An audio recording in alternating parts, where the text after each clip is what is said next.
ये यहाँ पे घटना है रात के 2:25। क्या कि ऐसे जैसे कोई बम गिरता है, इतने तगड़ा धमाका हुआ, धुआं ही धुआं होगी। बीते कुछ दिनों से आगजनी की कई घटनाएं सामने आई। ये घटनाएं कभी एसी में ब्लास्ट की रहीं तो कभी कहीं आग लगने की। वहीं इस बीच एक और बड़ी खबर आई है जिसमें गुरुग्राम के दौलताबाद इंडस्ट्रियल एरिया में एक बड़ा विस्फोट हुआ है। ये विस्फोट एक फैक्ट्री में शनिवार की सुबह 2:30 बजे हुआ, जहां पर फायरबॉल बनाए जाते थे। फायरबॉल, जैसा कि इसके नाम से ही पता चलता है कि ये एक बॉल है जो कि फायर से जुड़ी हुई है। दरअसल फायरबॉल वही बॉल है जिसका इस्तेमाल आग बुझाने के लिए किया जाता है, लेकिन जहां ये बॉल आग बुझाने के काम पहले आया करती थी, आज गुरुग्राम में सुबह 2:30 बजे ये हजारों बॉल्स आग का कारण बनी और वहां पर ब्लास्ट हो गया। इस गोदाम में आग लगने के बाद जो धमाका हुआ उसकी वजह से आसपास की फैक्ट्रियों में भी जो है आग लगी है, बड़ा नुकसान हुआ है। लेकिन जो साथ वाला गोदाम था वो तो दमीधोस हो गया। जमीधोस तो जमीधोस, उसकी लोहे की चादरों के भी जो है वो चीथड़े उड़ते हुए नजर आए। भाई साहब रात को 2 सवा 2 बजे कोई ब्लास्ट हुआ है, बहुत हैवी ब्लास्ट हुआ है और ब्लास्ट इतना था कि सारी चीज़ें सब तहस नहस हो गई। 100 200 किलो की शीटें हमारी शेड के ऊपर आई सारी और सारे शेड टाट गई, मशीनें टूट गई, डाइयाँ टूट गई। आप ये देखो 200 300 किलो की शीटें उड़ के ऊपर से आई हैं, 20 फुट से ऊपर से उड़ के आई हैं और हमारी फैक्ट्री वहाँ से कम 100-150 मीटर दूर है। तो इतना इम्पैक्ट आया, पता नहीं क्या हैवी एक्सप्लोजन हुआ है, समझ में नहीं आया। और हमें तो जब अब जैसे खोल रहे हैं वहाँ सारा डैमेज ही डैमेज है। हमारी 2.5-3 लाख की डाइयाँ टूट गई, सारी मशीनें डैमेज हो गई, ऊपर से ऐसा गिरा, ये पैनल बने 15-15 लाख रुपए के पैनल है, ये डैमेज हो गए। हुआ था तो उसमें थोड़ा नॉर्मल धमाका हुआ था। उसके बाद में दूसरा हुआ था, पूरा धमाका हुआ था और फुल ताकत से धमाका हुआ था। 100 के जो पत्थर वो जो होते। क्या नाम है आपका? मेरा नाम गणपत सिंह है। क्या और घटना हुई है? ये यहाँ पे घटना है रात के 2:25। तो यहाँ पे हुआ क्या कि ऐसे जैसे कोई बम गिरता है, इतने तगड़ा धमाका हुआ, धुआं ही धुआं होगी। और ये फैक्ट्री आप देख रहे हैं कि एकदम तहस नहस होगी, जैसे कोई बम गिरता है। तो यहाँ पे इतना तगड़ा धमाका हुआ है कि आसपास की 8-10 फैक्ट्री यानी आम पब्लिक जो यहाँ बसी है, टेकचंद नगर, राजेंद्रा पार्क, पांचाड़ी, हम सब लोग डरे हुए हैं कि इतना जबरदस्त मतलब सरकार का ये जो है जो बम की एक फैक्ट्री इसके बीच में कैसे आई। तो ये तो हमारे प्रशासन की बहुत ज़्यादा लापरवाही है, ताकि ऐसी फैक्ट्रियों को इसके बीच में रखें। अब आज इतना बड़ा नुकसान हुआ है, कम से कम 2 लोग मर गए, 2 और 6 बहुत ज़्यादा घायल भी मुश्किल ही बच पाएंगे। 1 लोग की इस कचरे में दबा हुआ है जिसका कोई पता ही नहीं लग रहा अभी तक। और ये पूरी फैक्ट्री तहस नहस होगी। इसके आसपास की कम से कम 20 फैक्ट्रियों को नुकसान है और बहुत ज़्यादा परेशान है। मतलब इसका हर चीज़ का ध्यान रखना चाहिए। ऐसी फैक्ट्रियों की लापरवाही के कारण आज बेचारे लोग मरे हैं, आम पब्लिक परेशान है। तो ऐसी फैक्ट्रियों को इसके बीच में रखना, इनको तो आउट रखना चाहिए। क्या इन लोगों की जो मृतक हैं या घायल हैं इनकी पहचान हो पाई इनकी है? अभी तक कोई पहचान नहीं हुई। क्यों? यहाँ पे कोई मैंने वो मेरे हिसाब से मकान जो फैक्ट्री मालिक है वो यहाँ से डर के मारे अभी कहीं गायब है। कोई रजिस्टर नहीं, कोई एंट्री नहीं, अभी कोई चीज़ का साबुत नहीं, तो क्या करेगा भाई? मान लो कोई कैमरे में या तो बगल के कैमरे में देखा जाए या इसका कोई रिकॉर्ड हो, वो रिकॉर्ड भी नहीं मिलेगा। ये तो ये देखो ना आप, जमीन की मिट्टी तक बाहर आ गई। ऐसे करके अभी बहुत ज़्यादा यहाँ नुकसान है। आसपास की कॉलोनी में बहुत भय है, लोग डरे हुए हैं। कुछ मकानों में दरारें भी आई हैं। मकानों में दरार आई, यहाँ से 100 मीटर में मकाने की खिड़की टूट गई, शीशे टूट गए, ऑटोमेटिक ऐसे खिड़की खुली जैसे कोई बहुत ज्यादा तेज आंधी, यहाँ से 200 मीटर तक।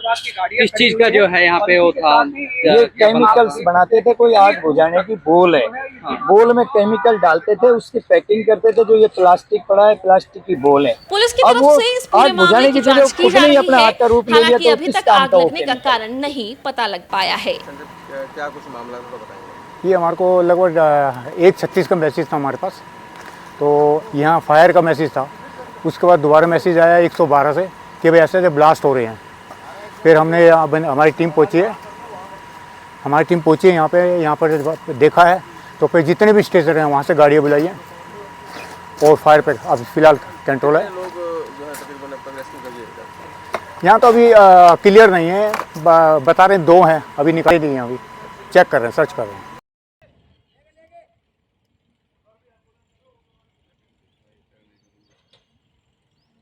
तो ये कल रात को एक अनफॉर्चुनेट हादसा हुआ है।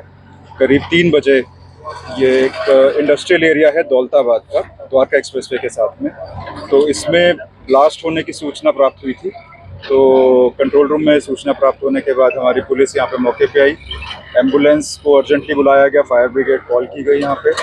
और अभी जैसा आप देख रहे हैं सिविल डिफेंस की एसडीआरएफ और एनडीआरएफ की टीम्स रेस्क्यू ऑपरेशन कर रही हैं। अभी तक की जो सूचना मिली है उसमें हमें दो इसमें जो व्यक्ति हैं वो उनकी मौत हो चुकी है, उनकी डेथ हो चुकी है, और 6 व्यक्ति वो अभी घायल हैं। उनमें से इन 6 में से 2 थोड़े गंभीर रूप से घायल हैं। तो पर अभी हमारे पास 2 लोगों की मौत की पुष्टि हुई है। तो वो अभी जो घायल व्यक्ति हैं उनका इलाज कर रहे हैं। आग लगने के कारण क्या लगा? तो अभी तक जो प्राइमरी समझ में आ रहा है वो इनमें एक फैक्ट्री थी प्लॉट नंबर 66 में, जिसमें GFO रिसर्च एंड डेवलपमेंट करके एक कंपनी काम कर रही थी। GFO है ग्रीन फायर ऑफ ऐसे करके एक कंपनी है। ये फायर बॉल्स बनाती है, जो फायर एक्सटिंग्विशर होते हैं जिसमें एक्सप्लोजिव होता है। तो वो जहाँ पे भी आग लगती है आप उसमें डालते हैं और वो एक्सप्लोजिव के तौर पे उस आग को बुझाया जाता है। तो ऐसे फायर बॉल्स बनाने का इसका काम था। तो रात में अभी तक की जो पूछताछ में सामने आया है कि शायद रात में इनका ऑपरेशन चल रहा था और कुछ 4-5 दिन पहले से ये फायर बॉल्स जो हैं इनके यहाँ पे ऑफलोड हुए थे, मतलब सामान यहाँ पे डिलीवर हुआ था। तो कोई ना कोई कारण रहा है जिसकी वजह से ये ब्लास्ट हुए हैं। और ब्लास्ट की थोड़ी इफेक्ट इतना रहा है कि आसपास वाली फैक्ट्रियों तक भी काफ़ी नुकसान पहुंचा है। और लोहे का जो टिन है, गार्डर है और सीमेंट का भी जितने भी स्ट्रक्चर हैं वो नीचे गिरे हैं। तो अभी उस जो कंपनी का मालिक है उसे हमने एप्रीहेंड किया हुआ है, उससे पूछताछ जारी है। तो अभी जैसे जैसे चीज़ें कुछ निकल लोग के मिसिंग आएंगी। भी हैं। अभी तक की सूचना में एक आदमी मिसिंग की हमें बात आ रही है, और जो एक व्यक्ति जिनकी मृत्यु हुई है वो भी आइडेंटिफाई नहीं हुए हैं। तो इसके लिए अभी रेस्क्यू ऑपरेशन चल रहा है और इसको हम ठीक करते सर, हैं। क्या इस प्रेमाइसिस में परमिशन का कुछ ऐसा मालूमात हुआ है कि क्योंकि केमिकल्स बोल थी? देखिए अभी बहुत ही प्रिलिमिनरी जांच है ये, और अभी ये चीज़ें सामने आ जाएंगी। कितनी ऑथराइजेशन थी, क्या लाइसेंसेस इसने लिए हुए थे, क्या ये कंपनी रूल्स एंड रेगुलेशंस को फॉलो कर रही थी, नहीं कर रही थी, वो सारी चीज़ें अभी हमारी टीम पूछताछ कर रही है, इन्वेस्टिगेट कर रही है। और जिसकी गलती होगी उसके खिलाफ उचित बिल्कुल कानूनी कार्रवाई की जाएगी। और ये जो कंपनी जो ये चला रहा था, ये जो मालिक है, वो अभी हमारे कब्जे में है और उनसे पूछताछ जारी है। ठीक। सर कितने आदमी काम कर रहे थे इसमें? सर अभी तक की पूछताछ में लग रहा है 6 लोग इस फैक्ट्री के अंदर थे, और जो बाकी के लोग हैं वो साथ वाली फैक्ट्रियों में कोई गार्ड था या कोई केयर टेकर था।